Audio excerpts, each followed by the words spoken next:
Meron ako ditong nunchaku stainless steel guys. Version 3 ang tawag ko dito at sariling gawa ko to. Kung gusto nyo umorder, message lang kayo sa akin, no?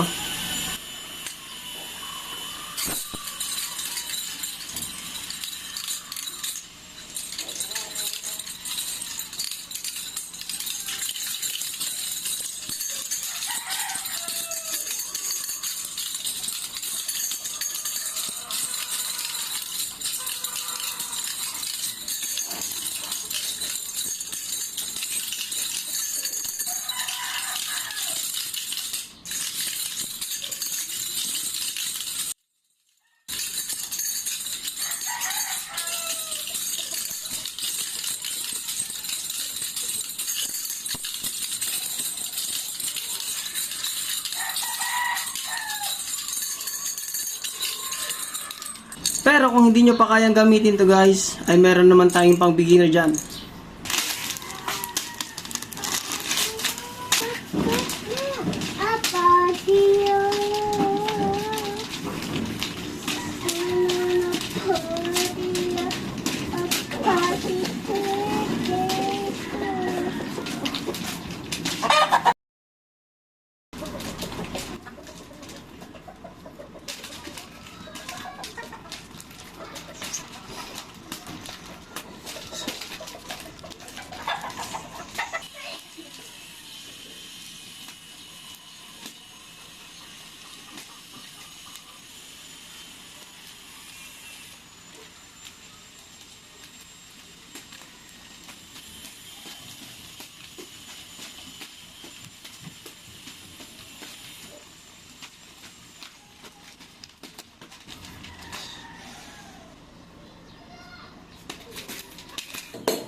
Ilak nyo lang ng sakto, tapos para hindi malaglag.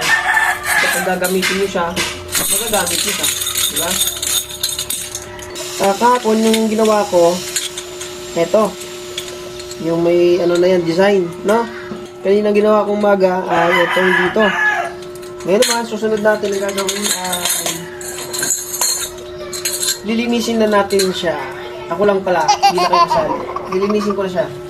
O nga pala, kung gusto nyo ng ganito rin guys, pang bulsa natin na nunchaku. Upgraded to pocket version natin, upgraded. Baka gusto nyo rin mag-order. So, kung makita nyo yung video na to, at gusto nyo mag-order, syempre, click nyo lang profile ko at mag-message kayo para makapag-order kayo.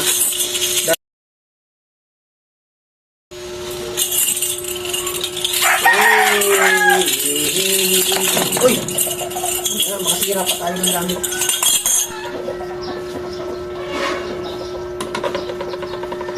Gumagamit na ako ng mas na ganito gawa ng nakaraan. Natalsikan ako ng carbon nito, yung pinagrinderan ko, tumalsik sa mata ko. Kaya medyo lumabo muna yung mata ko na yan, yung kaliwa. Hindi ko lang kinento sa inyo. Basta ngayon, kailangan safety first.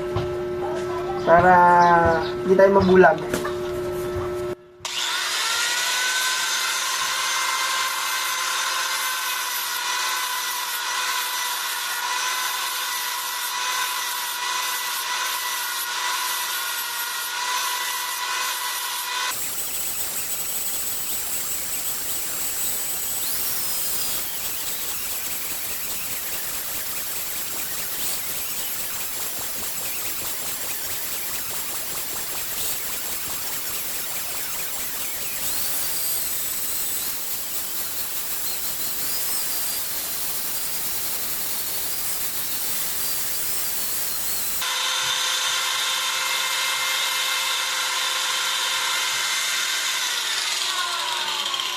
Wahay! Tignan nyo guys sa pagkakaiba nila. Diba? Makinis na at medyo, kumbaga, hindi na ganito kakintab. At di ganito kadulas. Ito, ayan. Magaspang na siya ng konti. Kumpara dito sa napakakinis naman na madulas. Pero ito, kakapit sa kamay natin. Yan. Basta ang sabi ko lang sa inyo, pag gumagamit kayo ng nunchaku, pagkatapos yung mag-training practice dyan, linisin nyo naman para lang yung malinis. Yan talaga eh. Gusto nyo pang mapagalitan eh.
Ay!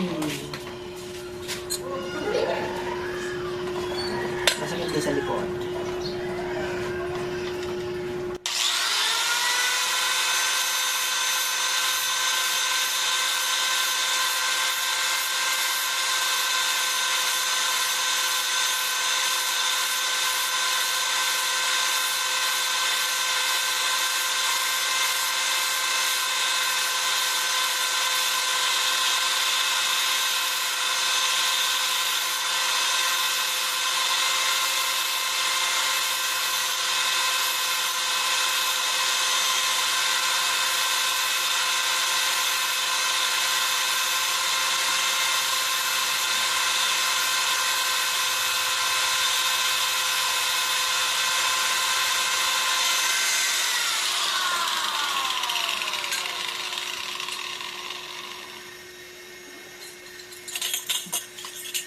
Okay, so ito lang yung gagawin ko sa tatlong to o sa apat pala na to. So okay, dito na matatapos yung video natin. Basta guys, kung gusto nyo umorder kahit saang sulok man kayo ng Pilipinas, mararating kayo ng order nyo sa aking na nunchaku kasi sa JNT naman ako nagpapadala ito. So, nationwide naman yung JNT, alam natin yun. Actually kahapon nga ay meron akong pinaship papuntang Leyte. Susunod natin na pa-ship ng order ay papuntang Palawan. Tignan nyo kahit saan probinsya. Pagpa-ship tayo, di ba? Kaya, huwag na kayo magdalawang isip. Order na kayo sa akin kahit saan, basta nasa Pilipinas lang kayo. Sige, order kayo sa akin.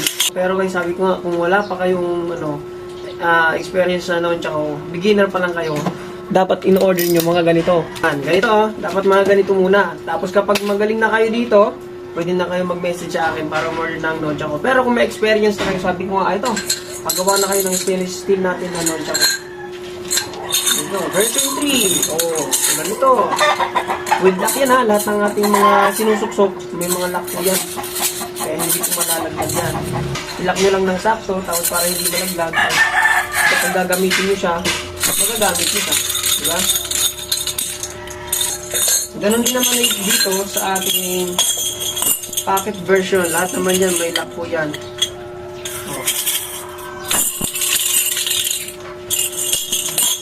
Ngayon, kung wala pa kayong experience sa paggamit ng nunchaku, dito muna kayo. Sa mga ganito lang muna kayo.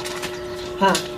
Yung yung link nito, ilalagay ko rin dyan sa caption, sa itaas. Tapos, dito naman sa TikTok natin, ay ilalagay ko yung link sa Yellow Basket.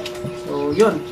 Order na rin ito, pang beginner natin. Ito lang naman nagagawin ko hanggang sa matapos ko ito. Tapos mamaya pagkatapos ko na ito, ay mag-engrave na tayo, o mag-engrave na ako ng pangalan nila, yung mga nag-order sa akin.